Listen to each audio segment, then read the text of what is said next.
Ako po si Caterina Isabel, buong tiwalang sabi ng dalaga habang nakatayo sa entablado, ang kanyang tinig ay puno ng determinasyon.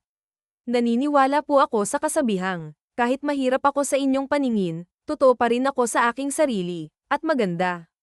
Ang kanyang mga salita ay nagdulot ng malakas na palakpakan at hiyawan mula sa mga manonood. Ang araw na iyon ay espesyal dahil ginaganap ang taunang pageant sa kanilang barangay, at si Caterina ay isa sa mga kalahok na nagbigay ng inspirasyon sa marami. Sa gitna ng ingay ng mga tao, isang malakas na sigaw ang narinig mula sa karamihan. Go! Caterina Batumbakal Isabel, sigaw ng kanyang matalik na kaibigang si Rose habang masiglang tumatalon sa gitna ng dagat ng tao. Ang kanyang masiglang kilos ay nagdulot ng tawanan sa mga nakarinig. Napangiti si Caterina kahit bahagyang napahiya. Gaga talaga, bulong niya sa sarili, pilit na pinanatili ang kanyang ngiti dahil nakatingin sa kanya ang mga hurado. Sa kabilang bahagi ng entablado, isang babaeng tagapanood ang narinig na nagsabi, ganda ng babae, pero ang bantot ng middle name. Ngunit bago pa man makapasok ang mga salitang iyon sa kanyang isipan, mabilis na sumagot si Rose, ano ngayon? Maganda naman siya, inggit ka lang. Ang mabilis na tugon ni Rose ay nagdulot ng katahimikan sa babae. Sa likod ng lahat ng ito, narinig din ni Caterina ang sigaw ng kanyang ina mula sa kabilang banda ng quadrangle. Anak ko yan, love you kahit maldita ka. Napangiti si Caterina, nakadama ng init ng suporta mula sa kanyang pamilya. Samantala, sa isang corporate office, si Samuel Zamora ay abala sa kanyang trabaho. Bigla siyang binulabog ng kanyang kaibigang si Chris Miller, na pumasok ng walang palem. Pre, may chika ako, masiglang bungad ni Chris. Hindi nagangat ng tingin si Samuel mula sa kanyang mga papeles. Leave me alone, Chris. May sarili ka namang kumpanya, bakit ka nandito? Malamig niyang sagot. Ngunit hindi natinag si Chris. Pre, makinig ka muna. May chika nga ako, pamimilit nito. Napabuntong hininga si Samuel at tumingin kay Chris, ang kanyang mga mata ay malamig na parang yelo. Hindi ako interesado. Kalalaki mong tao, napaka-chismoso mo. Get out of here. Sa kabila ng seryosong tono ni Samuel, nagpatuloy si Chris, ngumiti ka naman, pre. Laging seryoso. Ngunit nang tumama ang matalim na tingin ni Samuel sa kanya, agad siyang napalunok. Sige na nga, pre. Parang hindi kita kaibigan, sabi ni Chris bago tumalikod. Ngunit bago tuluyang lumabas, lumingon ito at pabirong sinabi, pre, nagtatampo ako. Fries, milk tea, burger naman dyan. Hindi na napigilan ni Samuel ang sarili at binato siya ng ballpen. Biro lang, pre, natatawang sabi ni Chris bago isinara ang pinto. Huwag ka nang bumalik dito, sigaw ni Samuel, na ngayoy muling ibinalik ang atensyon sa kanyang trabaho. Sa kabilang banda, si Caterina ay nakatulala sa kanyang walang lamang pataka. Napabuntong hininga siya at tumingin sa kanyang ina, si Mary Jane, na abala sa pagtatahi gamit ang lumang makinang depadyak. Nay, wala na akong pera, nakangusong sabi ni Caterina. Tumingin ang kanyang ina sa kanya at payak na sumagot, same. Nagpatuloy ito sa pagtatahi, halatang sanay na sa ganitong usapan. Nay, nasaan na ba si tatay? Tinatanong ko kung namatay na ba siya, nagagalit ka. Ano, Nay, mahal mo pa ba siya? Ang rupok mo naman, nakasimangot na saad ni Caterina. Tumigil si Mary Jane sa ginagawa at tumingin ng diretso sa anak. Tumahimik ka, Katie, napaka-chismosa mo, inis na sagot nito. Ngunit hindi nagpatinag si Caterina. Nay, curious lang ako. Siyempre, tatay ko yun. May karapatan din akong malaman tungkol sa kanya, no? Napabuntong hininga muli si Mary Jane. Alam ko, anak, pero hindi ko pa masasabi sa iyo ngayon. Malalaman mo rin pagdating ng tamang panahon. Ang seryosong tono ng kanyang ina ay nagdulot ng katahimikan sa kanilang usapan. Ngunit hindi pa rin napigilan ni Caterina ang magbiro. Wow, Nay, mysterious. Ano, Nay, nasa Move On stage ka pa ba? Biro niya. Tumigil ka nga, Katie. Napakadaldal mo, sagot ni Mary Jane. Nay, hindi na ako bata. Dalaga na ako, moktol ni Caterina. Pilit na pinapakita ang kanyang pagiging independent.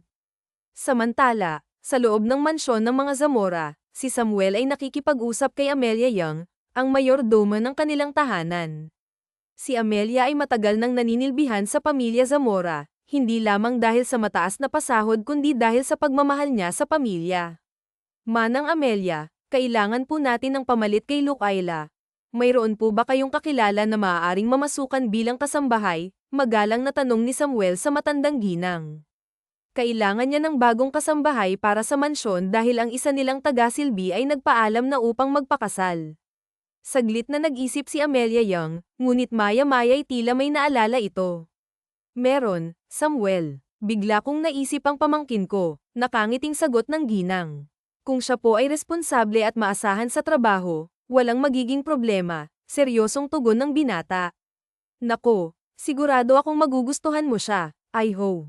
Bukod sa maganda, napakabait at masipag pa, masiglang sabi ni Amelia Young. Kung ganun po, maaari na po siyang magsimula sa Lunes, sagot ni Samuel.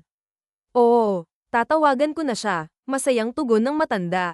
Samantala, si Katerina ay labis na natuwa sa balitang dala ng kanyang tiyahin. Sabado noon, at habang naglalakad siya sa tabing dagat pauwi mula sa pagtitinda ng isda, tumawag ang tiyahin niya. Talaga ho, tiya, masayang tanong niya. Oo, iya, mag-empake ka na at sasanduan kita sa terminal bukas, tugon ni Amelia Young sa kabilang linya. Yes, sigaw ni Katerina, sabay sipa sa buhangin sa sobrang tuwa. Ngunit hindi niya napansin ang bola ng volleyball na nasa tabi at aksidenteng nataman ang isang matandang lalaking kalbo. Aray, hindi mo ba ako nakita dito? Galit na sabi ng lalaki habang papalapit.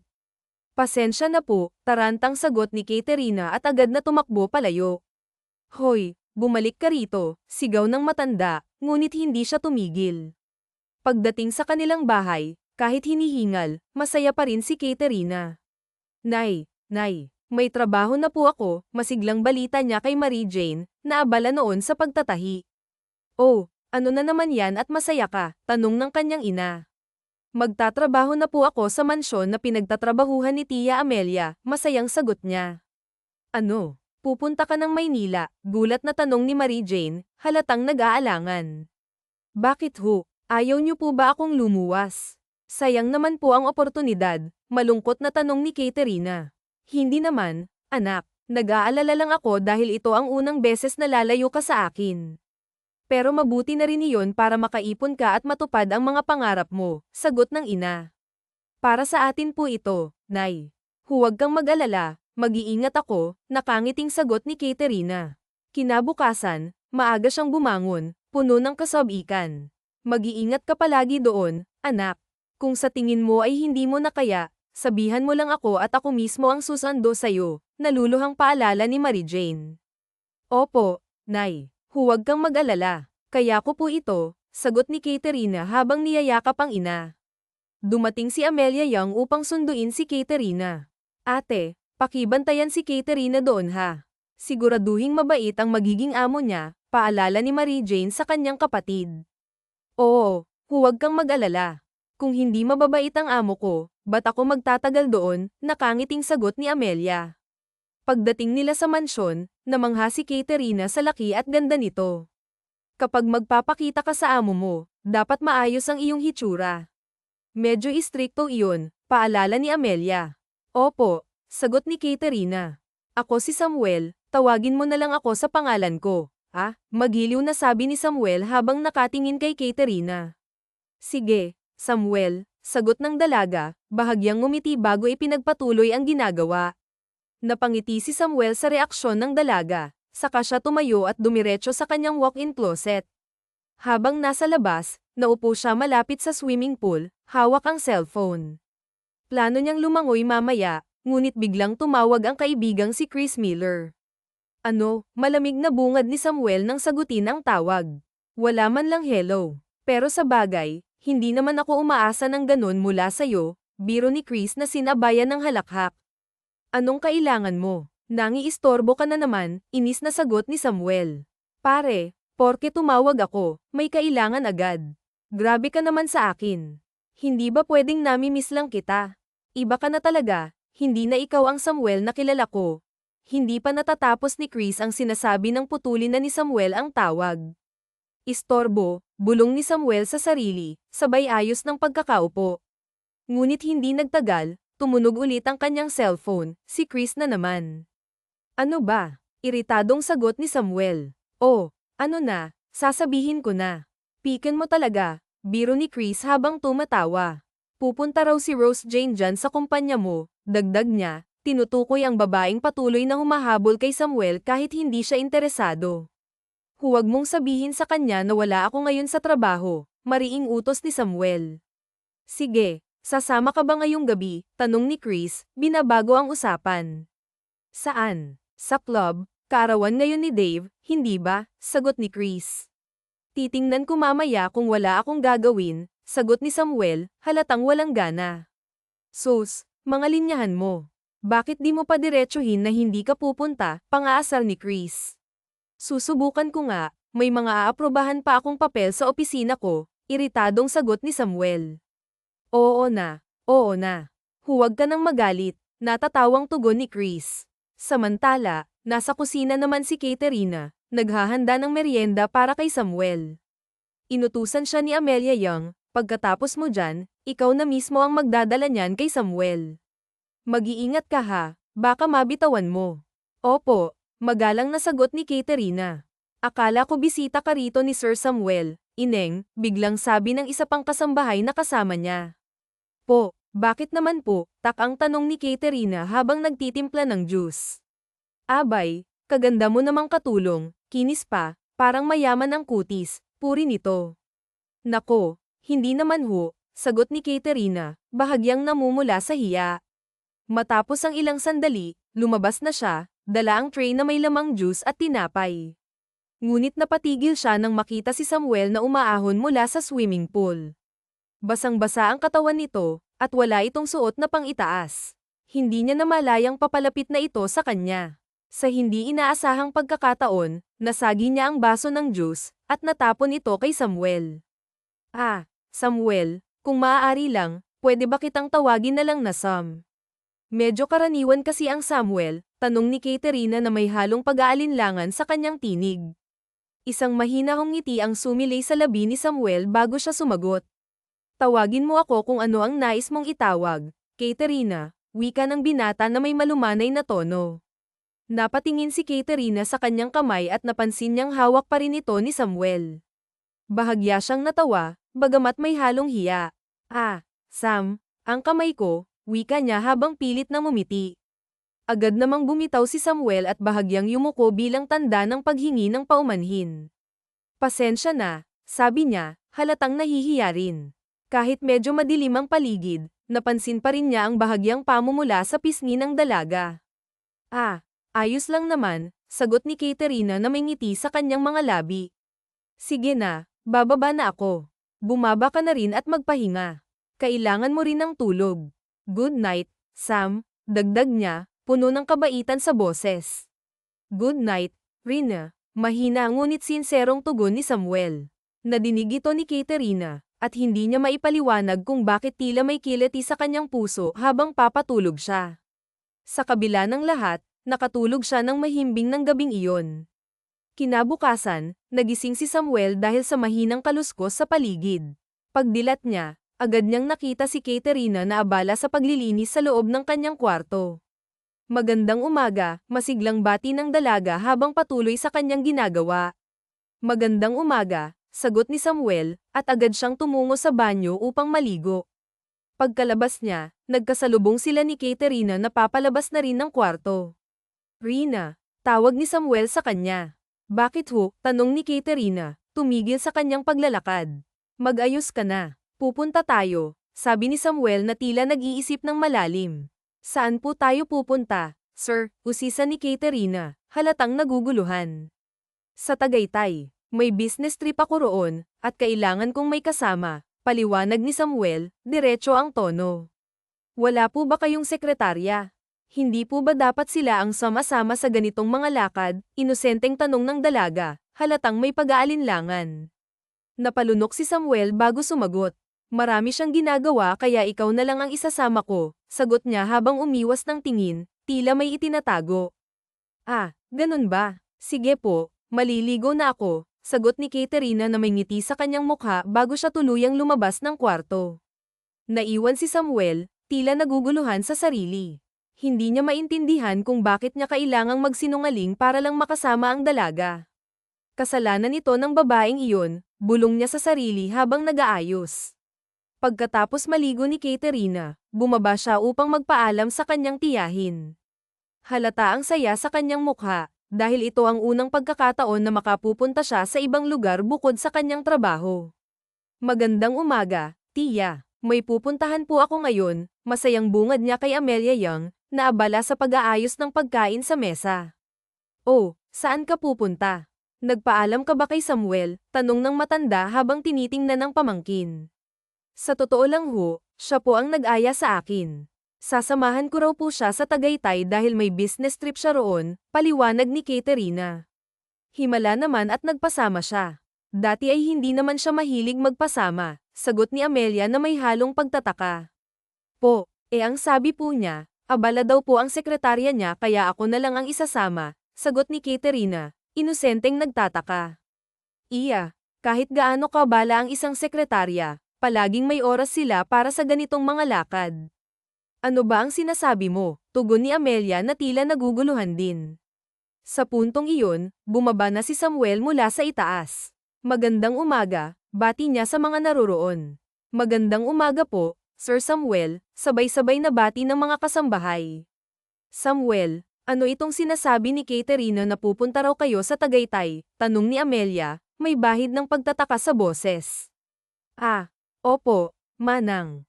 Tungkol po ito sa negosyo, sagot ni Samuel, pilit na nagpapaliwanag. Sam, tanong ni Katerina, na tila nagtataka. Napatingin si Samuel sa kanya, wala sa sariling tanong, bakit? Yung niluluto mo, sunog na, mabilis na sabi ni Katerina, dahilan upang matauhan si Samuel. Agad niyang pinatay ang apoy at tinignan ang nasunog na pagkain. Bakit ka nakatitig sa akin? Crush mo na ako, no? Pabirong tanong ni Katerina, sabay ngiti na tila ng asar. Muling tumingin si Samuel sa kanya, ngunit agad na nagpalusot. Hindi, may muta ka kasi, sagot niya habang umiwas ng tingin. Dali-daling kinapa ni Katerina ang kanyang mata, halatang nagulat. Wala naman sinungaling ka, sagot niya, sabay tawa. Utu-uto, dagdag pa niya, habang pinagtatawanan ang binata. Ngunit ilang sandali, natigilan si Katerina. Napatingin siya kay Samuel na patuloy pa rin sa pagtawa. Hindi niya maiwasang mapansin ang kakaibang saya sa mukha nito. Bakit ka nakatitig sa akin? Crush mo na ako, no? Panggagaya ni Samuel sa sinabi kanina ni Katerina, na may halong biro. Napangiti si Katerina, tila hindi makapaniwala. Ito kasi yung pangalawang beses kitang nakitang tumawa, sabi niya, halatang natutuwa. Natigilan si Samuel sa narinig, ngunit kalaunan ay ngumisi ulit. Bakit hindi mo na lang sabihin na nagwapuhan ka sa akin kapag tumatawa ako, sagot niya, may halong yabang. Oo, gwapo ka na, diretsong sagot ni Katerina, na ikinagulat ng binata. Pero mas gwapo ka kapag tumatawa, dagdag pa niya, na may kasamang inosenteng ngiti.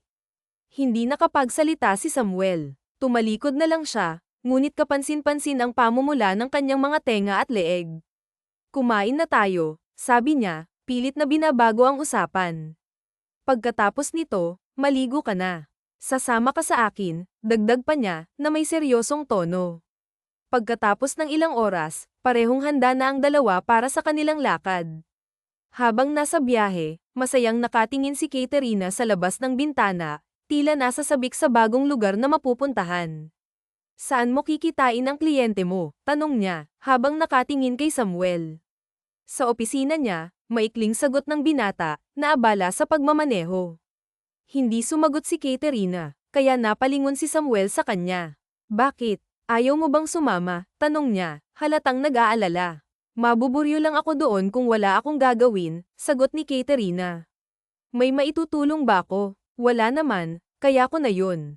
Kung gusto mo, hintayin mo na lang ako ng kahit ilang sandali tapos papasyal tayo. Huwag mong madaliin ang trabaho mo. Napakunot noo si Samuel. Hindi mo ba ako mahihintay? Saglit lang naman yun, tanong niya, medyo iritado. Ba't nagagalit ka agad, Samuel? Wala ka bang tiwala sa akin? Pwede naman tayong magkita mamaya kapag tapos ka na doon. Ayaw kong makaistorbo sa'yo, sagot ni Katerina, na halatang naiinis na rin. Pasensya na, hindi lang ako sanay na sumasagot-sagot ka sa akin.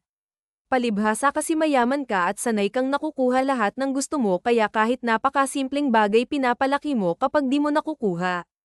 Huminga ng malalim si Samuel bago sumagot. Hindi naman ganon, Rina. Hindi ako galit at may tiwala ako sa'yo. Nag-aalala lang ako dahil baka mapano ka. Ano ba? Papayagan mo ba ako o hindi? Oo na, sagot ni Katerina, na halatang napipilitan. Basta mag-iingat ka. Magkikita tayo mamaya pagkatapos mo doon. Napailing si Samuel. Papayag din naman pala eh. Ang dami pang sinasabi, sabi niya, na may halong inis. Ginamit mo pa talaga ang pagiging moldito mo sa pang-uuto mo sa akin, reklamo niya. Utu-uto, panggagaya ni Katerina, sabay tawa. Pagdating nila sa destinasyon, bago pa makalayo si Katerina, hinayla siya ni Samuel palapit.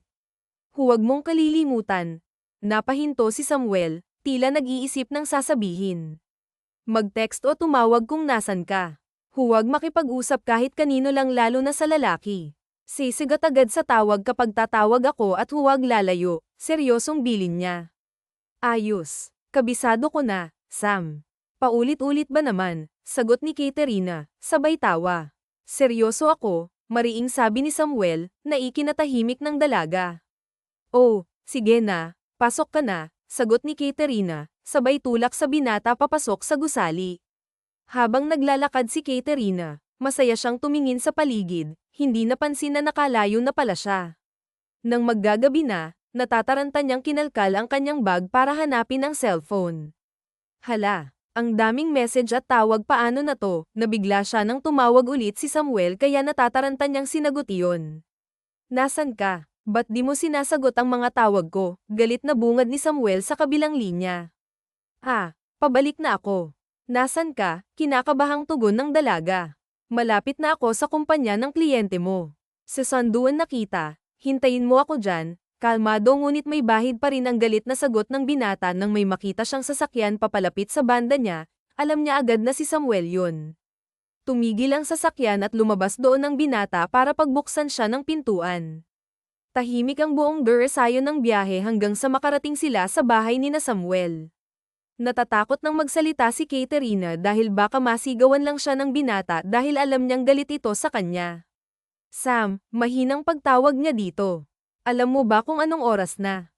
Ni hindi mo man lang sinasagot ang tawag ko at mensahe ko. Pasensya ka na, nawili lang ako sa paligid, tugon ng dalaga habang may alang-ay ng ngiti sa kanyang mga labi. Halos mamatay-matay na ako sa paghahanap at mag-aalala sa'yo tapos yan ka. Nagagawa pang ngumiti, senggal nito sa kanya. Sorry na, hindi ko na uulitin, nakangusong sambit ni Katerina. Umiwas ng tingin ng lalaki sa kanya bago lumunok. Huwag kang umunguso, para kang pato, inis na sabi ng lalaki na nagpa siya. Che, sigaw ni Katerina at umirap bago tumalikod para pumunta ng kanyang silid. Naiwan si Samuel sa kanyang kwarto. Umupo siya sa kama at napahilamos sa kanyang mukha. Binabaliw talaga ako ng babaeng yun, sambit niya sa sarili ngunit ganun na lang ang gulat niya nang mag-angat siya ng tingin ay nakita ulit niya si Katerina na nakatayo sa nakabukas pang pintuan. Baliw ka na ba, Sam? Ba't ka nagsasalita ng mag-isa?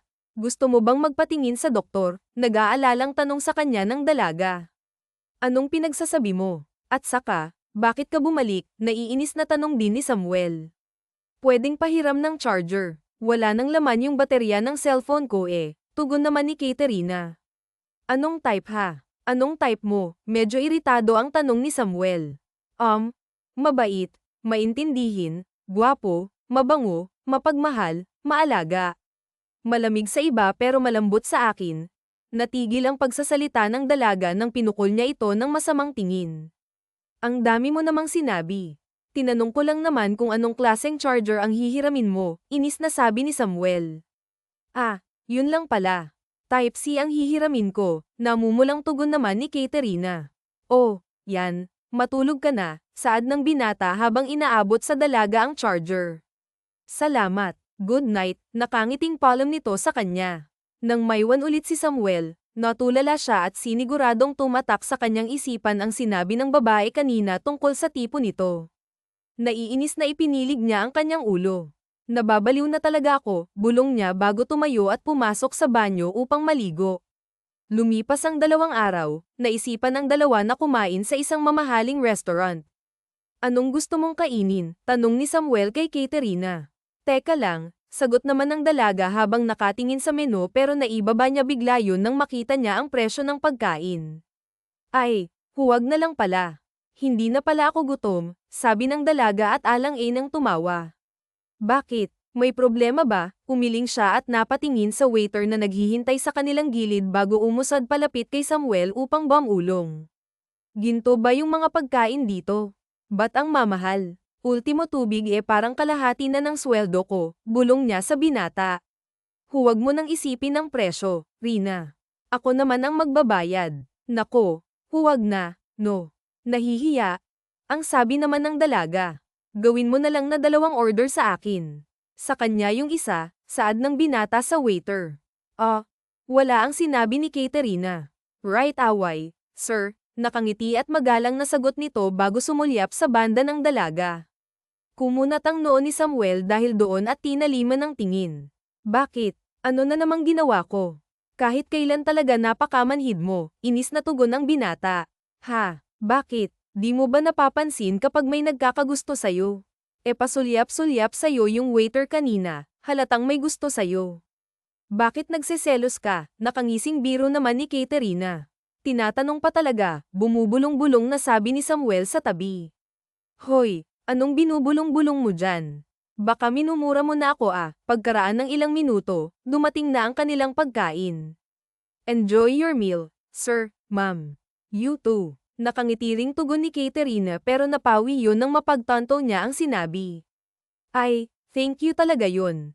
Thank you. Nahihiyang bawi niya habang tumatawa. You're welcome, ma'am, naaaliw namang tugon ng waiter. Tumikim si Samuel kaya natigilan ng dalawa. Pwede ka nang umalis, malamig na sabi ni Samuel sa lalaki kaya nahihiya itong humingi ng paumanhin bago umalis. Ikaw, kumain ka na, malamig ding utos niya sa dalaga. Lumipas pa ang 2 araw bago ang uwi nila kaya naman sinulit ni Katerina ang mga araw na iyon. Kumpleto na ba ang gamit? Tanong ni Samuel pagkatapos nilang mag-impake. Oo, naipasok ko na lahat ng bagahe, sagot naman ng dalaga. Habang nasa biyahe, di na malayang nakatulog pala si Katerina. Napasulyap si Samuel sa dalaga sa pamamagitan ng salamin sa harap. Hindi ko alam kung ba't nagustuhan kita siguro dahil maganda ka pero hindi naman ako naaakit noong una tayo nagkita, pakikipag-usap niya sa tulog na dalaga. Siguro sa pagiging masayahin mo o pagiging madaldal. Ano bang pinagsasabi ko sa sarili ko, naiinis niyang tanong sa sarili. Makalipas ang ilang oras, nakarating na sila ng mansyon. Rina, gising na. Nandito na tayo, panggigising ng binata kay Katerina. Ano ba? Hay nako. Tulog mantika, sambit ni Samuel habang binubuhat si Katerina papasok sa mansyon. Oh, ba't karga mo yan? Saan? Hindi mo ginaiseng. Nako, imbes na tumulong ay naging pabigat pa yata sa'yo, Samuel, bungad ni Amelia Young. Ayos lang po Napagod sa biyahe, rason naman ng binata.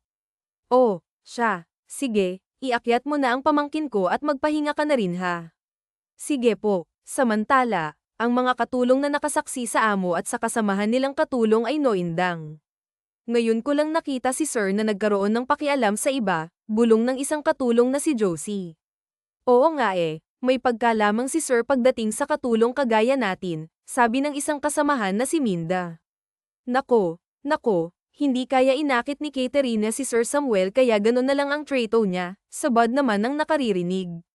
Sa dami ng babaeng magaganda at mayayamang umakit sa kanya, sa tingin mo magagawa yon ni Katerina gayong isa lamang hamak na katulong, pahayag ni Josie. Malay nyo, sila talaga magkakatuluyan sa si Samuel ay magmamahal ng isang babaeng magandang mahirap, at si Katerina yon. Kinikilig naman, saad ni Minda. Hoy. Anong pinag-uusapan nyo dyan? Ang daming gawain, hayan na nagtsismisan lang. Sabi ni Amelia Young sa tatlo kaya napatigil ang mga ito at nagpatuloy sa trabaho. Nagising si Katerina nang lumipas ang 2 oras. Hala, hindi ba nasa sasakyan ako kanina?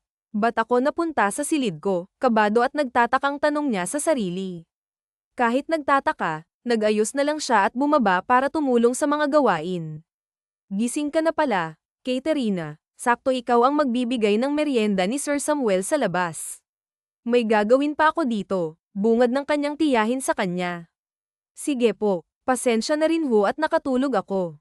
Ayos lang, pagod ka kaya si Samuel na lang ang bumuhat sa'yo kanina ho, gulat na tanong ng dalaga. Oo, iya, kaya heto ikaw na magbigay ng pagkain sa kanya. Bumawi ka naman sa amo mo, sabi ng matanda sabay bigay sa kanya ng inumin at pagkain. Oo, sige ho, tugon ni Katerina at naglakad sa labas. Ngunit natigil siya nang may makita siyang babaeng pinipigilan ng gwardiya sa labas ng gate. Manong, ano ba yan? Isusumbong kita kay Samuel, banta ng babae sa gwardiya. Pasensya na ho ma'am, pero mahigpit na bilin, hindi na natapos ang gwardiya sa sinasabi ng makapasok ang babae sa loob at agad tumakbo kay Samuel na ngayon ay nagbabasa ng newspaper. Samuel, darling, nakangiting sigaw nito. Pagkatapos ay dinamba nito ng yakap si Samuel pero nagulat siya nang agad na napatayo ang binata na halatang nagulat din kaya nahulog sa sahig ang babae. Aray, Samuel, naiiyak na reklamo ng babae. Anong ginagawa mo dito? Galit na sigaw ng binata na nagpatala kay Rina sa kinatatayuan. Sir, pasensya na po, mapilit po nakatakas po sa akin, hinihingal na paliwanag ng gwardiya. Hindi na mapigilan ang sarili ni Katerina at agad na lumapit doon. Sir, merienda niyo po, magalang na sabi niya na ikinalingon ng tatlo sa kanya. Hey, maid, get some water for me, I'm thirsty, utos ng babae. Rose Jane, malamig na suway ni Samuel dito. What? Nauuhaw ako Hindi kanya amo para utos-utusan mo lang, mariing saad ng binata na bahagyang ikinatakot ni Rose Jane dahilan kung bakit actress ito. Huwag na po kayong magalit, sir, gagawin ko po ang utos ni ma'am, singit ni Katerina sa dalawa at tumalikod na. Rina, tawag sa kanya ng binata ngunit hindi siya lumingon at nagpanggap na walang narinig habang kumukuha siya ng tubig. Narinig niya ang yapak galing sa kanyang likuran. Rina, tawag ni Samuel sa kanya. Bakit, sir? May kailangan ho ba kayo? Bakit mo ba ako tinatawag na sir? Anong nagawa ko? Wala naman. Simpleng sagot niya pero hindi niya ito tinitingnan. Galit ka ba? Nag-aalalang tanong ni Samuel. Hindi. Bakit di mo ako matignan kung ganun? Hindi nga ako galit Sige na, pumunta ka na sa bisita mo at tungkol naman kay Rose Jane, hindi ko siya nobya.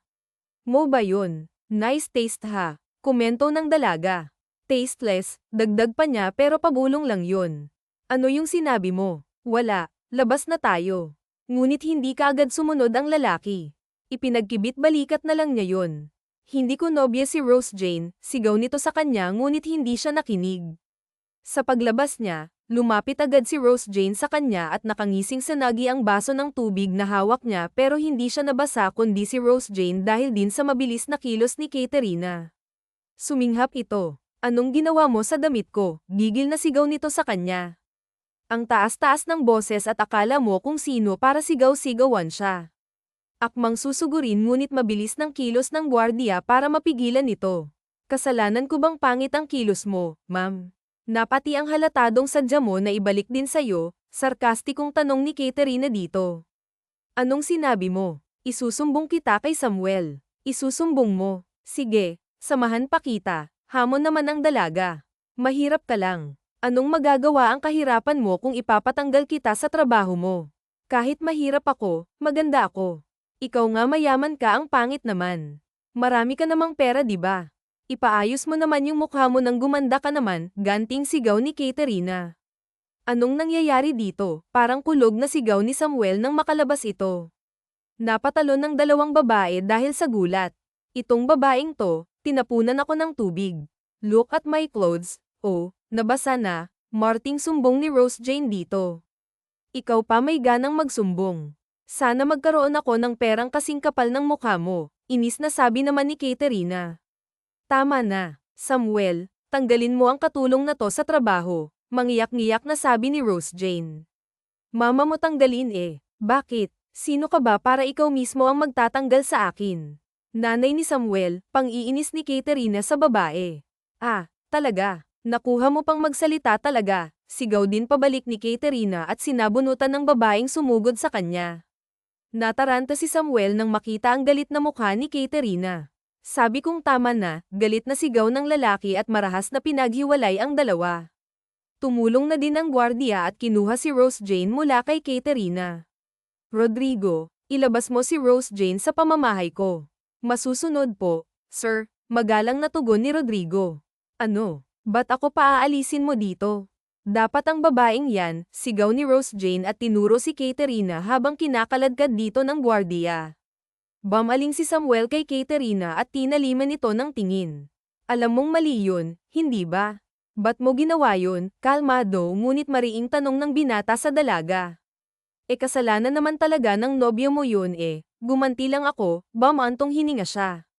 Sabi ko naman sa'yo hindi ko siya nobya Ba't ka galit? Ba't sa akin ka nagagalit? Naiiyak na sigaw ng dalaga. Natigilan siya nang makita ang luha nito sa pisngi at napapikit ng mariin bago lumapit dito. Mali naman kasi yun at nag-aalala ako kasi paano kung masaktan ka, marahang sabi ng binata at pinunasan ang luha ng dalaga. Anong mali doon? Ipinagtanggol ko lang naman yung sarili ko, tapos sa akin ka pa nagagalit, umiiyak na tugon ni Katerina. Hindi pinansin ang sinabi ng binata. Hindi ako galit, baby. Tahan na, please, suyo niya sa dalaga habang unti-unting niyakap ito.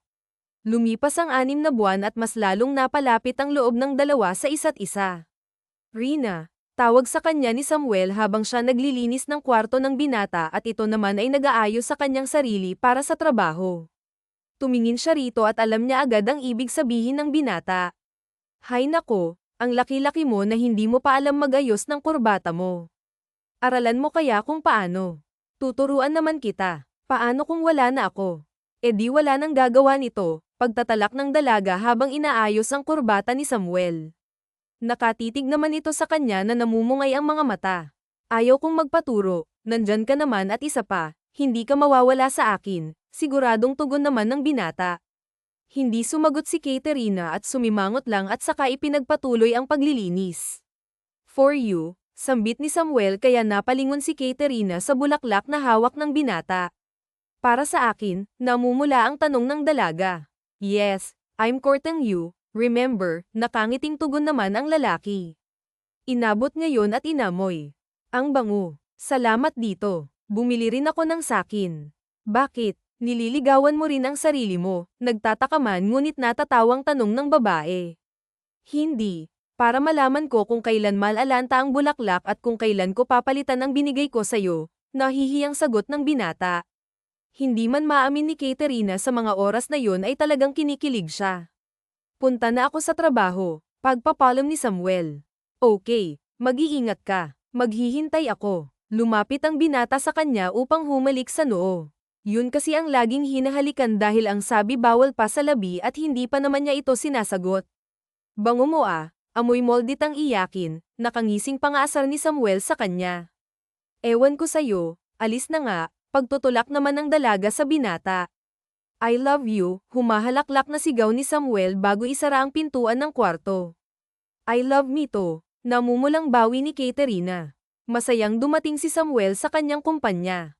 Magandang umaga, Mr. Zamora, bati ng kanyang mga empleyado. Magandang umaga. Nang makapasok ang kanilang boss, samat-saring ingay at espekulasyon ang nagmumula sa kanila. Ngayon ko lang nakitang ngumiti si Mr. Zamora, may mas igagapang, komento ng isang dalagang empleyado. Siguro may nagpapasaya sa kanya. Hindi ba pwedeng nagbagong buhay lang yung tao? Sa pagpasok ni Samuel sa kanyang opisina, nadatnan niya roon si Chris Miller sa kanyang sofa. Good morning. What are you doing here? Wow bro, namamangha at nagugulat na sambit ni Chris Miller, napatayo pa ito. Bakit? Nagtatakang tanong naman niya. Lumapit ang kanyang kaibigan sa kanya. Sino ka? Nasaan ang kaibigan ko? Ilabas mo siya, nag-hysterical na sigaw nito habang niyuyugyug pa siya. Anong pinagsasabi mo? Nababaliw ka na ba? Naguguluhang tanong ni Samuel at inis na tinanggal ang kamay ng kaibigan sa kanya. Ikaw ang nababaliw. Ba't ka biglang bumait sa akin? Binati mo pa ako tas ang kalmado mo, namamanghang sabi ng kaibigan. Bakit? Bawal bang magbago? Natatawang tanong naman ang binata kaya natulala naman sa kanya ang lalaki. Nanaginip lang ba ako? Sapakin mo nga ako, wala sa sariling utos nito sa kanya. Sinunod niya ang sinabi nito. Aray, ba't mo ako sinapak? Sabi mo sapakin kita. Totoo nga ang lahat, hindi to panaginip, wala sa sariling saad ni Chris Miller. Lumayas ka rito. Gawain mo talaga mang istorbo, siguradong may nagpapasaya na sayo. Ganon naman talaga diba? Ganyan na ganyan yung mga naririnig at napapanood ko eh. Meron pa yung bad boy daw tapos nagmahal ng isang mahinang babae kaya nagbago. Sus, daming alam. Saturday pa ni Chris Miller. Ano ngayon kung meron na? Mayabang naman na tanong ni Samuel. Napasinghap ito at napahawak sa namimilog na bibig dahil sa gulat. Seryoso. Ay, sino mala? Na babaeng yan, nawiwindang na tanong ng binata. Anong sinabi mo? Sino ang malas? Panghahamon niya sa kaibigan. Sabi ko nga aalis na ako. Ito namang si pare di mabiro, tugon nito habang alang-ainang tumatawa at kumari pa ng takbo. Baliw. Hindi ko tuloy alam kung paano kita naging kaibigan, napapailing na bulong na lang ni Samuel at saka nagsimula sa trabaho niya. Habang nagpapahinga naman si Katerina pagtapos ng trabaho, tumawag sa kanya si Samuel. Oh, napatawag ka baby. Can you come here? Pwede mo ba ako ipagluto ng Shanghai? Ipapasundo kita sa driver, pakiusap nito sa kanya. Ibang klase ng liligaw raw sa akin, tas ako maghahanda ng merienda niya. I'm sorry, gusto lang naman kita makita dahil abala ako rito. Pero kung ayaw mo, ayos lang. Hoy, hindi ako nagrereklamo ah. Heto na nga oh, magluluto na at saka gusto rin kita makita. Naibulong ni Katerina ang huling sinabi pero mukhang narinig yun ni Samuel dahil narinig niya ang mahinang halakhak nito. Mahal mo na ako Rina. Halika, pakasal na tayo, halatang kinikilig na sabi ng binata. Che, di ba ka dyan? Ipagpatuloy mo na pambabawalang ni Katerina sa sinabi ng lalaki ngunit napapangiti naman siya. Sige, mag-iingat ka. Hihintayin kita. I love you. Pagpapalam nito sa kanya. Sige, thank you. Nakangiting tugon naman niya. Where's my I love you to? Pagtatanong nito. Kapag sinagot na kita, sa'yo lang sasabihin yun. No, ano ako? Easy to get. Magluluto na ako. Bye, dagdag ng dalaga at pinatay na ang tawag ng hindi hinihintay ang sasabihin ni Samuel. Nakangising aso naman si Samuel habang binabasa ang mga aaprobahan niyang papel.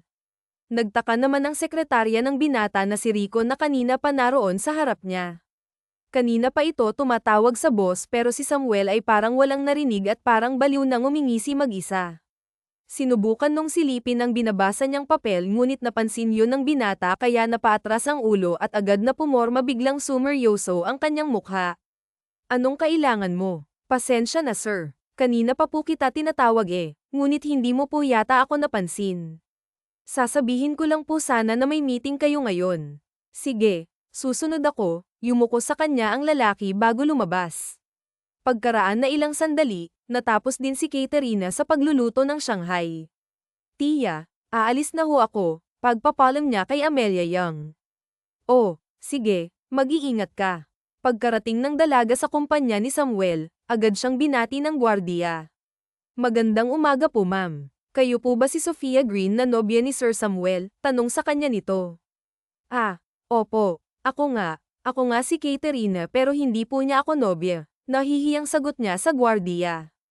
Pasensya na po sabi niya kasi nobya ka niya. Ayos lang po, sige po pasok na ako ha. Nakangiting sabi naman niya pero sa kaloob-looban niya ay parang tinitiris niya si Samuel. Kapal na mukha, nobya daw, bulong-bulungan.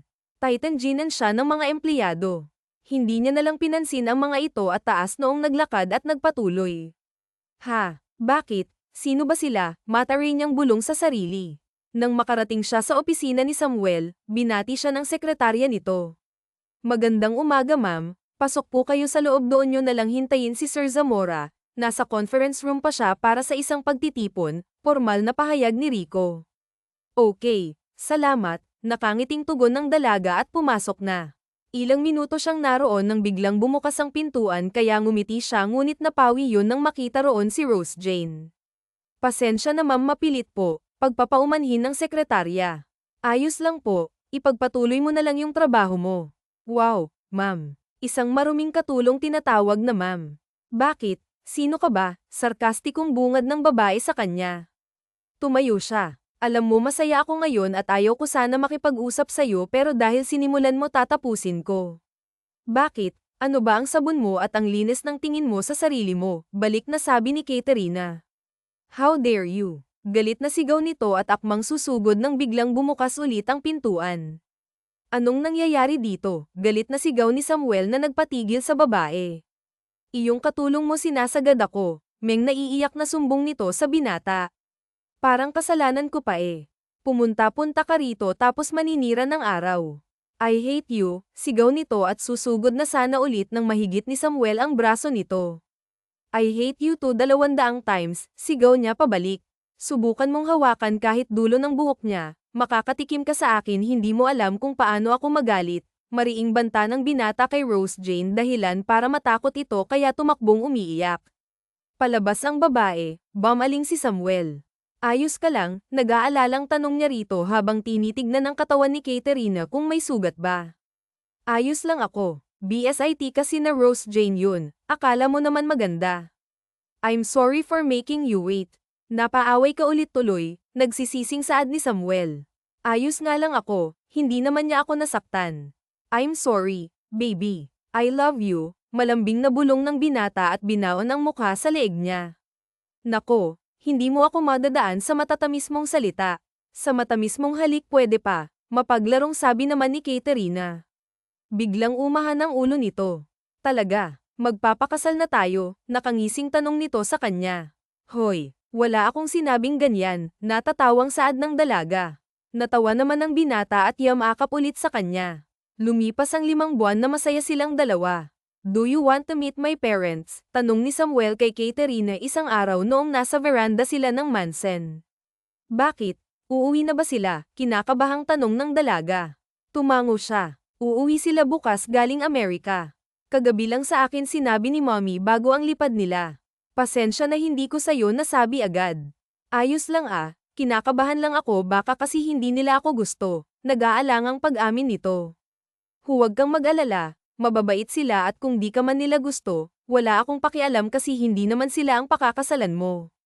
Bubukod tayo. Pero mga magulang mo sila, mahal ko ang mga magulang ko pero kapag ikaw, ibang usapan na yon. Hindi ko kayang mawala ka. Dumating ang araw na pinakahihintay ng lahat sa mansyon, ang uwi ng mag-asawang Zamora. Nakita niya si Katerina sa mga nakahilerang katulong habang sinusubaybayan ang paglabas ng dalawa sa nakaparadang sasakyan. Tumibok ng malakas ang puso niya nang magtama ang paningin nila ng eleganteng babae. Welcome back, Ma'am Sunny and Sir Richard, sabi ng mga katulong at yumuko kaya nakiyuko din siya. Thank you. Nasan si Samuel? Nakangiting bungad ni Richard na ama ni Samuel. Tumingin lahat kay Katerina kaya napatingin din sa kanya ang mag-asawa.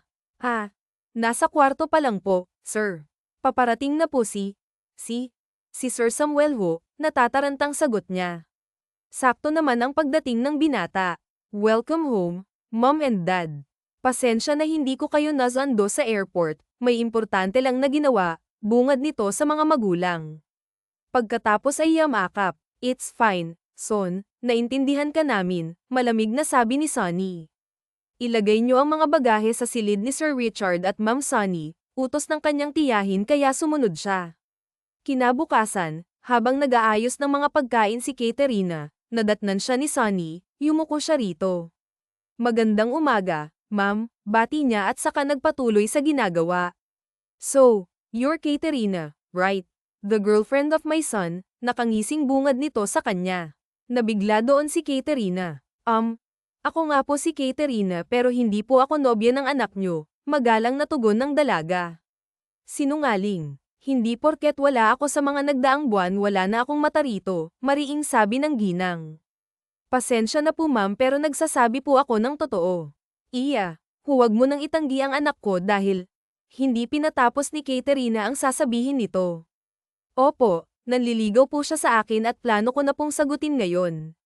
Namilog ang mga mata ng ginang at tiningnan siya ng matalim. Subukan mo, hindi mo alam ang kaya kong gawin. Niwala kang napatunayan sa buhay ang maging nobyo pa kaya sigurado akong iaasa mo lahat sa anak ko, galit na saad ni Sonny. Nasaktan si Katerina ngunit hindi niya yun pinakita. Mahal ko na po ang anak nyo at magsisikap ako para maging karapat-dapat sa kanya, saad ng dalaga. Ngumisi ang ginang, kumuha ito ng makapal na pera mula sa bag at inabot sa kanya. Here, 10 million. Layuan mo ang anak ko, mapait na natawa si Katerina. Yan lang po ba ang tingin niyong karapat-dapat sa akin? Sarkastikong tanong niya dito. Napasinghap ang ginang. Kita mo, sinasabi ko na nga ba't pera lang ang katapat mo? Hindi mo mahal ang anak ko, ginagamit mo lang siya para sa pera. Wala po akong pakialam sa pera niyo o ng anak niyo. Ang akin lang naman, nainsulto ako sa 10 milyon. Grabe ma'am, ganun na ba kababa ang tingin niyo sa akin? Yun lang talaga ang halaga ko. Pasensya na po ma'am pero wala pong makakapigil sa aking mahalin ang anak niyo. Humanda ka, sigaw pa ng ginang pero hindi niya ito pinansin. Sight na matandang yun. Hindi niya alam na mas malaki pa ang halaga ko kaya sa mga ginto, bulong niya habang naglalakad sa hagdan. Kinagabihan, umuwi si Samuel mula sa kumpanya. Magandang gabi po, bati niya sa mga magulang nang dumating siya sa hapagkainan. Magandang gabi, Iho. Kumain ka na. Nasan si Katerina? Biglang tanong ng binata sa mga katulong. Natutulog na ho yata sir, masama ang pakiramdam. Ano? Hindi ba siya uminom ng gamot? Huwag kang mag-alala Iho, uminom na siya kanina. Tumango siya at hindi pinansin ang tingin ng kanyang ina at dinalian ng pagkain para makaakyat. Pagkatapos kumain, dumiretso siya sa silid ni Katerina. Rina, tawag niya nang mabuksan ang pintuan pero nagulat siya nang may damamba sa kanya ng yakap. I love you, bulong ng dalaga kaya naistatwa siya sa kanyang kinatatayuan. Hoy, ang sabi ko I love you, ulit na sabi ni Katerina. Ibig sabihin, hindi matuloy-tuloy ni Samuel ang sasabihin niya. Tumango ang dalaga. Oo, Sam, sinasagot na kita. Napahiyaw naman si Samuel at binuhat ang dalaga. Paano ba to? Kinikilig na ako, Rina. Panagutan mo ako, natigilan si Samuel nang lamapat sa labi niya ang labi ng dalaga. Rina. Ano? Handa na ako. Birhin kitang ihaharap sa altar, mariing sabi niya pero natigilan nang itulak siya nito at pamatong sa kanya. Hirap na hirap si Samuel sa pagpipigil pero isa yatang dakilang tukso si Katerina at natukso naman siya. Mahal kita, bulong ng dalaga. Mahal na mahal din kita, Rina. At sa gabing yun, ibinigay ni Katerina ang katawan kay Samuel. Pasado 3 ng madaling araw nang marinig ni Katerina na may tumatawag sa kanya, dahan-dahan niyang kinalas ang yakap sa kanya ni Samuel at saka bumangon. Nay, ang aga pa, ba't ka napatawag? Nagtatakang bulong niya kay Mary Jane. Anak, pinapaalis na tayo sa bahay, umiiyak na sabi ng kanyang ina.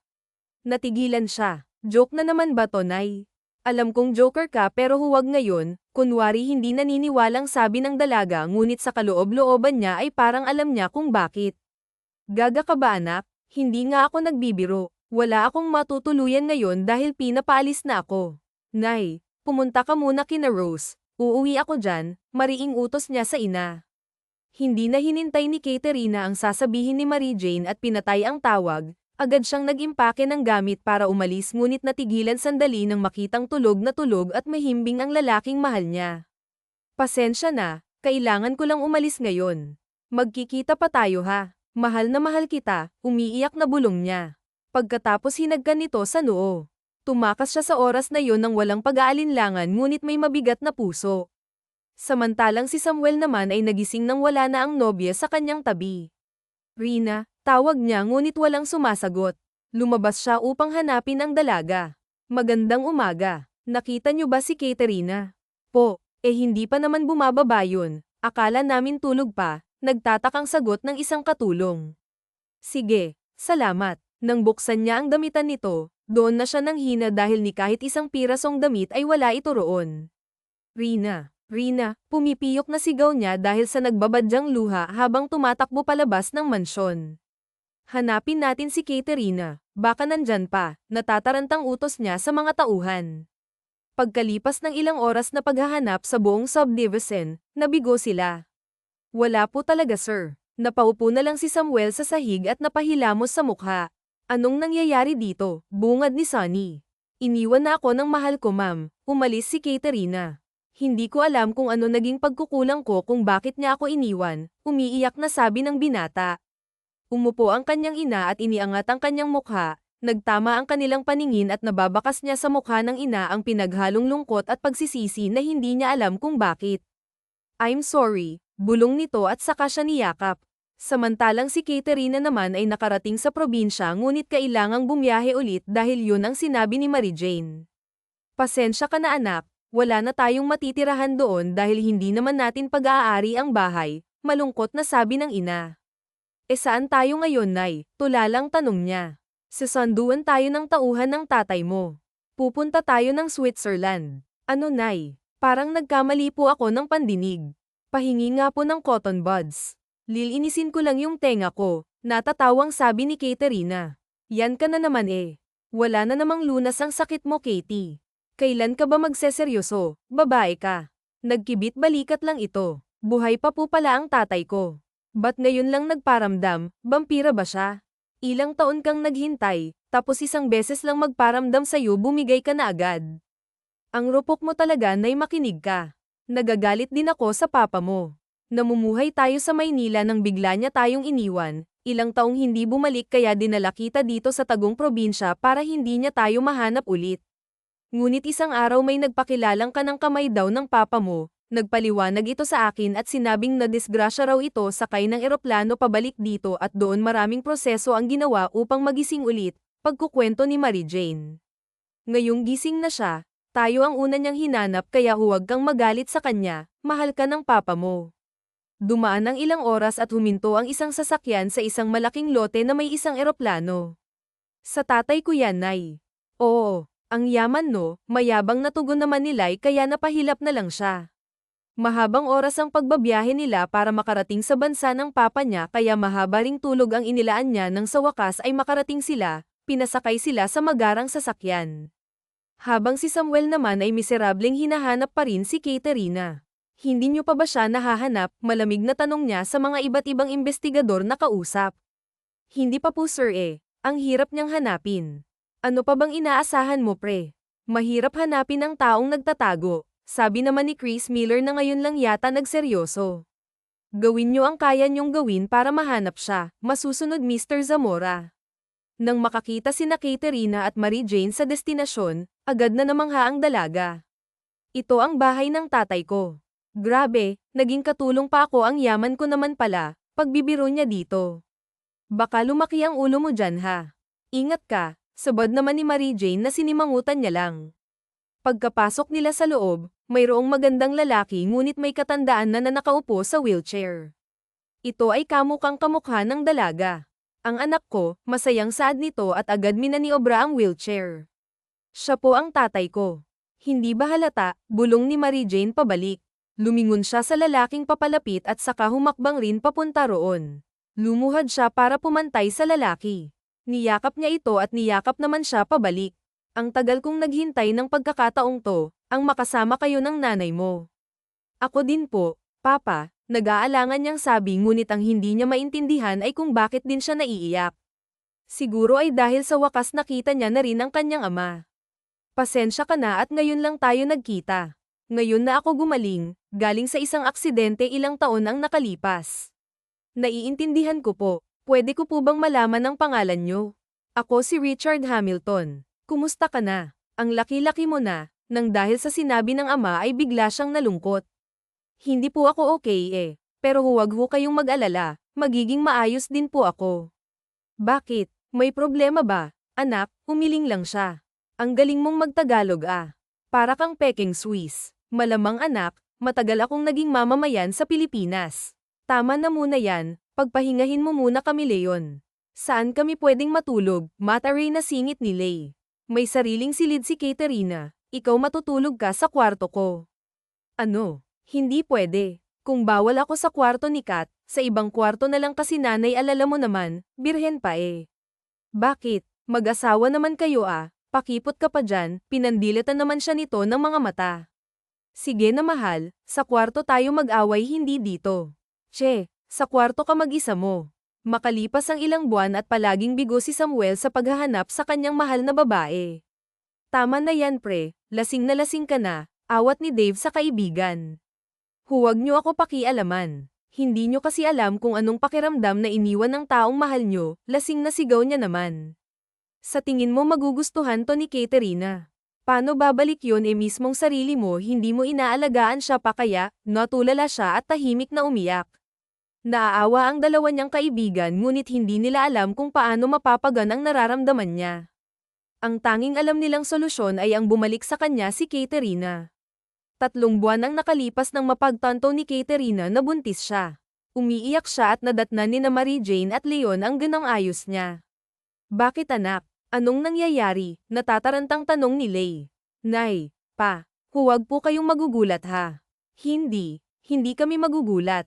Hindi ba mahal? Oo, huwag kang mag-alala. Ano ba yun anak? Buntis ho ako. Nagtaka siya nang manahimik ang dalawa. Nagangat siya ng tingin sa naistatwang ina at sa amang nahimatay kaya natauhan si Katerina. Mary Jane, Leon, natatarantang tawag ng ina sa asawa. Patulong, kinakabahang sigaw ni Katerina. Sa mansyon ng Zamora, nakakabingi ang mga pagbasag ni Samuel ng mga gamit. Umamin si Sunny na ito ang may pakana kung bakit umalis si Katerina at ang ina nito. Sa mga nagdaang buwan na nakikita mo akong miserable hindi ka, Manang, naawa sa akin mommy, nasasaktang sigaw ng binata sa inang umiiyak din. I'm sorry, it was my fault. Mahal kita anak kaya ko nagawa yun, sabi ng ina. Mahal sa anong paraan mo mahal ang anak mo ma'am? Ang saktan. Huwag mong sigawan ang mommy mo, Samuel, awat ng kanyang ama ngunit hindi niya pinansin. Natatakot lang ako na baka hindi ka niya totoong mahal at baka ginagamit ka lang niya. Ganon na po ba kababa ang tingin mo sa babaeng mahal ko? Nabibigyan mo pa siya ng pera para iwan ako, mapait na sambat niya sa ina. Hindi ito umimik at tanging pag-iyak lang ang naririnig. Bamantong hininga siya. Aalis ho ako dito. Pasensya na po mommy at daddy pero hindi ko pa po kayo kayang makita sa ngayon, sabi niya at lumabas. Nataranta naman ang mga magulang niya. Samuel, saan ka pupunta, Samuel? Ngunit wala siyang pinansin. Lumipas ang 4 na taon. Malaki na ang anak ni na Katerina at Samuel. Napagdesisyonan ng kanyang mga magulang na magbakasyon sa Pilipinas. Kinakabahan man ngunit pumayag pa rin siya dahil yun din ang kagustuhan ng anak. Mommy, ayaw lumubog, sigaw ng batang si Ethan Carter mula sa banyo. Hayaan mo lang anak ako na lang magpapalubog dyan. Tugon naman ni Katerina na ang tinutukoy ay ang dumi ng bata. Nasa Maynila sila ngayon at ilang araw pa lang silang nandoon. Anong gusto mo ditong laruin? Tanong niya sa anak habang nasa loob sila ng mall. Nagtaka siya nang walang sagot ang anak niya paglingon niya ay kinakabahan siya nang biglang hindi niya na makita ito. Si Ethan Carter hinanap niya ito hanggang sa matagpo ang kausap nito ang isang matikas na lalaki. Hindi alam ni Samuel kung ba't gano'n na lang kalakas ang tibok ng puso niya nang makita ang isang pamilyar na batang lalaki. Hi, anong pangalan mo? Hindi sumagot ang bata at tumalikod na ngunit pinigilan niya ito. Bakit po? Sabi ng mommy ko bawal makipag-usap sa mga di kakilala. Kilala po ba kita? Inosenteng sabi ng bata kaya natawa ang binata. Pasensya ka na, may kamukha ka lang kasi. Sino ang mommy mo? Si Mommy Katie po. Huwag mong aawayin mommy ko. Sasakit tenga mo kapag hindi matigil sa pagsasalita, banta nito sa kanya. Okay, anong pangalan mo? Say John. Say John, tawag ng isang magandang babae sa bata kaya tumakbo ang bata sa babae. Mommy, sigaw ng batang kausap niya doon siya natigilan at napatulala sa babaeng tinawag na mommy ng bata. Saan ka ba nagsususuot bata ka? Ipapaampun talaga kita sa lolo't lola mo, naiiyak na bungad nito kay Ethan Carter. Huwag po, ayos na po ako sa kaingayan mo ma, napatingin ang babae sa banda niya at mukhang nagulat ito. Aakayin na sana nito si Ethan Carter nang mabilis niyang napigilan. Saan ka pupunta? Malamig na tanong niya at hinawakan ng mahigpit ang braso nito para hindi makawala. Ano ba? Inis na reklamo ni Katerina. Mamang Pogi, huwag masaktan mommy kung makakatikim ka sa lolo ko may ako na malaki. Pasensya na pwede ko bang hiramin ang mommy mo? Bakit po? Saan mo siya dadalhin? Kilala ako ng mommy mo, may pag-uusapan lang kaming importante, paliwanag ng binata. Okay po, basta ibalik mo po sa akin mommy ko. Pagpayag ni Ethan Carter na akala mo ay isang laruan lang si Katerina. Tumango siya. Punta ka muna sa lalaking nakatayo doon, si Tito Chris Miller yun, kaibigan ko, magaang utos niya. Pagkatapos ay dinala niya si Katerina sa parking lot ng sasakyan dahil walang masyadong tao doon. Anong pag-uusapan natin? Nabigla si Katerina nang bigla siyang niyakap ni Samuel. Sinubukan ko mawala ng dalaga ngunit ayaw siyang pakawalan ng binata.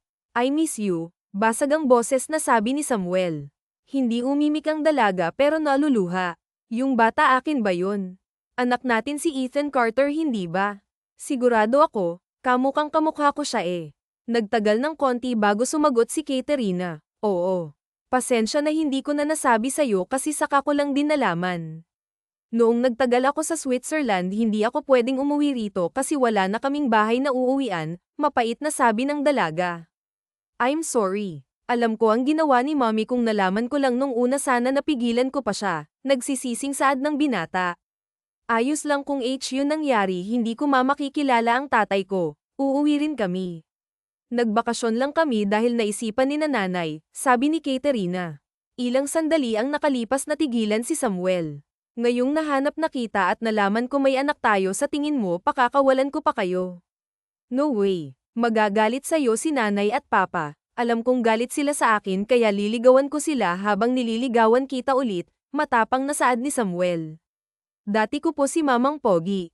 Hala. May daddy pala ako gaya ng kaklase ko, maligayang sigaw ni Ethan Carter habang tumatakbo papunta kay Samuel. Matapos nilang mag-usap agad nilang ipinaliwanag kay Ethan Carter ang tungkol sa kanila at sa ama nito. Naluluhang tumawa si Samuel habang karga ang anak nila si Ethan Carter. Diyan ko pumipiyok na tawag naman ang binata sa bata habang si Katerina ay naluluhang pinanood ang mag-ama. Kinabukasan naisipan ni Katerina na ipakilala si Samuel sa mga magulang niya kaya nasa bahay nila ang binata. Ikaw pala ang ama ng apo ko at ikaw rin ang naging amo niya nun, hindi ba? Striktong tanong ni Leon kay Samuel. Opo sir, pasensya na po kung hindi ko agad nahanap si Katerina at hindi ko agad nalamang may anak kami at pasensya na po kung napabayan ko siya, magalang nasagot naman ang binata. At ikaw ang anak ni Sunny Side Up na Moldita, napayuko ang binata. Ako po ang humihingi ng pasensya sa ginawa ng aking ina, hindi ko ho agad nalaman. Hindi naman ikaw si Sunny kaya wala kang kasalanan. Makalipas ang ilang buwang panliligaw ni Samuel kay Katerina, naramdaman niya ulit ang pagmamahal ng dalaga. Nais ko lang po sanang kunin ang kamay ng anak nyo. Pinapangako ko pong gagawin kong reyna ang prinsesa nyo at mamahalin ko po siya ng buong buo, seryosong sabi niya sa mga magulang ng dalaga. Kung talagang mahal mo ang anak ko, sumayaw ka nga sa harap namin, nakangisi ng nakakaloko si Leon. Napalunok si Samuel at akmang tatayo. Leon, saway ni Lay. Biro lang mahal. Parang tuta na sabi naman nito, kung mahal ka talaga ng anak namin papayag ako at kung darating man ang araw na ayaw mo na sa kanya ibalik mo siya sa amin. Mamahalin ko po ang anak nyo palagi at magpakailanman, pagpapapanatag niya sa mga ito. Nagpakasal ang dalawa, 3 araw ang lumipas pagkatapos ng pakikipag-usap ni Samuel sa mga magulang ni Katerina. Baka matuno yan ha. Huwag kang mag-alala, hindi na yan mawawala sa'yo kasi tinali mo na, natatawang sabi ni Dave nang mapansin nito ang titig niya sa asawang nakikipag-usap sa mga bisita. Huwag mo na nga akong pansinin, ang isipin mo si Sheila na hindi ka pinili, pambabara niya sa kaibigan kaya nawala ang ngiti nito. Gago. Nakasimangot na sabi nito kaya humalakhak siya bago tumayo at lumapit sa asawa. Ipinulupot niya ang braso sa bewang ni Katerina. Umuwi na tayo, iuuwi ko na kayo ng anak natin, malambing niyang bulong dito. Sige, pagod na rin ako eh. Ilang oras ang biyahe nila sa sinasabing bahay ni Samuel. Saan ba ang bahay natin na tinutukoy mo? Yules, hindi na malaya ni Katerina na nakaidlip na pala siya kaya naman na magising siya, nakahinto na ang sasakyan sa isang mansyon sa harapan at nasa isang pamilyar na lugar sila. Nagulat siya at agad na napatingin sa asawang nakangiti sa kanya. Bakit? Totoo ba? Hindi makapaniwala ang tanong niya dito. Yes baby, natupad na ang pangarap mamuhay sa Tagaytay. Naiiyak na dinamba ng babae si Samuel ng yakap. Thank you. Thank you so much, ang saya-saya ko. I love you. I love you. I love you, Samuel. Yuma pang asawa, pabalik, mahal na mahal din kita rin na kayo ng anak natin, masuyong tugon nito. Sama ako, Inaantok na singit ni Ethan Carter mula sa likod kaya nagtawanan ng dalawa at sa kanya kapito at doon sila nanirahan ng mapayapa kasama ang anak at ang magiging mga anak pa nila kasama na ulit ni Samuel na isang bilyonaryo si Catherine sa isang bubong at hindi bilang katulong kundi bilang asawa na the end.